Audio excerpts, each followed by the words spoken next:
ಪ್ರೀತಿ ನಿರಾಕರಿಸಿದ್ದಕ್ಕೆ PUC ವಿದ್ಯಾರ್ಥಿನಿ ಮೇಲೆ acid ಎರಚಿ ಗಾಯಗೊಳಿಸಿದ ಆರೋಪಿ ಈ ಘಟನೆಗೆ ಮುನ್ನವೇ ಕಡಬಕ್ಕೆ ಬಂದು ಅಲ್ಲಿ ತಿರುಗಾಡಿರುವ ಬಗ್ಗೆ ಸಿಸಿಟಿವಿ ವಿಡಿಯೋಗಳು ಇದೀಗ ಲಭ್ಯವಾಗಿದೆ. ಆಸಿಡ್ ಎರಚಿದ ಆರೋಪಿ ಕೇರಳದ ಮಲಪ್ಪುರಂ ಜಿಲ್ಲೆಯ ನೆಲಂಬೂರು ತಾಲೂಕು ವಾಯುಕಡವು ಗ್ರಾಮದ ಅಡಕರ ನಿವಾಸಿ ಅಬಿನ್ ಸಿಬಿ. ಈತ ಘಟನೆಗೆ ಸ್ವಲ್ಪ ಸಮಯದ ಮೊದಲು ಆಕೆಯನ್ನು ಭೇಟಿಯಾಗಿರುವುದು ಪೊಲೀಸ್ ತನಿಖೆಯಲ್ಲಿ ಬಯಲಾಗಿದೆ. ಮಾರ್ಚ್ 3ರಂದು ರಾತ್ರಿ ಕೇರಳದಿಂದ ರೈಲಿನಲ್ಲಿ ಮಂಗಳೂರಿಗೆ ಬಂದಿಳಿದಿದ್ದ ಅಬಿನ್ ರೈಲು ನಿಲ್ದಾಣದಲ್ಲಿಯೇ ರಾತ್ರಿ ಕಳೆದು ಮರುದಿನ ಮುಂಜಾನೆ ಬಸ್ ಹತ್ತಿ ಕಡಬಕ್ಕೆ ತಲುಪಿದ್ದ.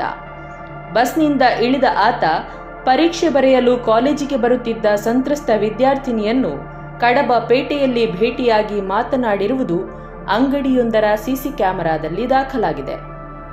ತನ್ನ ಪ್ರೀತಿಯನ್ನು ನಿರಾಕರಿಸದಂತೆ ಕೇಳಿಕೊಂಡಿದ್ದ ಎನ್ನಲಾಗಿದೆ. ಕಡಬ ಬಸ್ ನಿಲ್ದಾಣದ ಬಳಿಯ ಬೇಕರಿಗೆ ಕಪ್ಪು ಅಂಗಿ ಕಪ್ಪು ಪ್ಯಾಂಟ್ ಧರಿಸಿ ಬಂದಿದ್ದ ಆರೋಪಿ ಅಬಿನ್ ಸಿಬಿ ಬೇಕರಿಯಲ್ಲಿ ತನ್ನ 2 ಮೊಬೈಲ್ ಫೋನ್ಗಳನ್ನು ಚಾರ್ಜ್ಗೆ ಇಟ್ಟಿದ್ದಾನೆ. ಈ ಎಲ್ಲಾ ದೃಶ್ಯಗಳು ಸಿಸಿಟಿವಿಯಲ್ಲಿ ಸೆರೆಯಾಗಿವೆ. ದಾಳಿಗೊಳಗಾದ ಪ್ರಮುಖ ಸಂತ್ರಸ್ತೆಯ ಪರಿಚಿತನಾಗಿದ್ದ ಅಬಿನ್ ಬೇಕರಿಯಿಂದ ತನ್ನ ಬ್ಯಾಗ್ ಸಮೇತ ಹೊರಟು ಆತ ಕಡಬ ಎಪಿಎಂಸಿ ಪ್ರಾಂಗಣದ ಬಳಿಯಿಂದ ಕಡಬ ಸರ್ಕಾರಿ ಪದವಿ ಪೂರ್ವ ಕಾಲೇಜಿಗೆ ಹೋಗುವ ಕಾಂಕ್ರೀಟ್ ರಸ್ತೆಯಲ್ಲಿ ನಡೆದು ಹೋಗಿ ಅಲ್ಲಿಯೇ ರಸ್ತೆಯ ಪಕ್ಕದಲ್ಲಿ ಜನವಸತಿ ಇಲ್ಲದ ಮನೆಯೊಂದರ ಹಿಂಬದಿ ಯಾರಿಗೂ ಕಾಣದಂತೆ ಬಟ್ಟೆ ಬದಲಾಯಿಸಿ ಕಾಲೇಜಿನ ಸಮವಸ್ತ್ರವನ್ನು ಹೋಲುವ ಬಿಳಿ ಅಂಗಿ ಮತ್ತು ನೀಲಿ ಪ್ಯಾಂಟ್ ಧರಿಸಿ ನೇರ ಕಾಲೇಜಿಗೆ ತೆರಳಿದ್ದ. ಅಲ್ಲದೆ ಸಂತ್ರಸ್ತೆ ವಿದ್ಯಾರ್ಥಿನಿಗೆ ಮಾರ್ಚ್ 1ರಿಂದ ಪರೀಕ್ಷೆ ಇದೆ ಎನ್ನುವುದನ್ನು ತಿಳಿದುಕೊಂಡಿದ್ದ. ಆರೋಪಿ ಆ ಕಾರಣಕ್ಕಾಗಿ ಪರೀಕ್ಷೆಯ ದಿನವನ್ನೇ ಆಯ್ಕೆ ಮಾಡಿಕೊಂಡಿದ್ದ.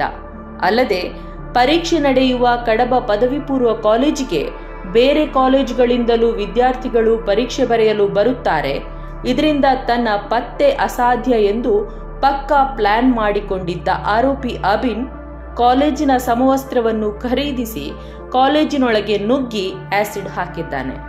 ಘಟನೆಯಲ್ಲಿ ಆರೋಪಿಯು ತಾನು ಪ್ರೀತಿಸುತ್ತಿದ್ದ ವಿದ್ಯಾರ್ಥಿನಿಯನ್ನು ಗುರಿಯಾಗಿರಿಸಿ ಆಸಿಡ್ ಎರಚಿದಾಗ ಆಕೆಯ ಹತ್ತಿರದಲ್ಲಿದ್ದ ಆಕೆಯ 2 ಸ್ನೇಹಿತೆಯರಿಗೂ ಆಸಿಡ್ ತಗುಲಿ ಗಾಯಗಳಾಗಿವೆ.